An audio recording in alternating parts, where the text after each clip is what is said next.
যুগাবতার পরমহংস শ্রীরামকৃষ্ণ প্রবর্তিত ধর্মপথ আধুনিক ও বিজ্ঞানসম্মত সর্বজন সমাদৃত। কারণ কি? এই অবতার বরিষ্ঠই প্রথম শোনালেন নতুন এক বাণী, যত মত তত পথ। শ্রীরামকৃষ্ণের যোগ্য শিষ্য বিবেকানন্দ তার ধর্মের সার প্রচার করে বললেন, মানুষের ভিতর কেউ জ্ঞানী, কেউ ভক্ত, কেউ যোগী, কেউ কর্মী।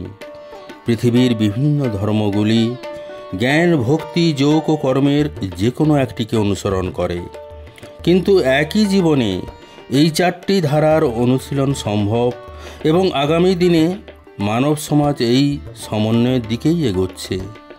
এই হলো শ্রীরামকৃষ্ণের আদর্শ। সেই জন্য আজ বিশ্বে শ্রীরামকৃষ্ণের ধর্মপথ মানুষ আঁকড়ে ধরছে। জয় গুরু, জয় গুরু, জয় গুরু, কৃপাহি কেবলম।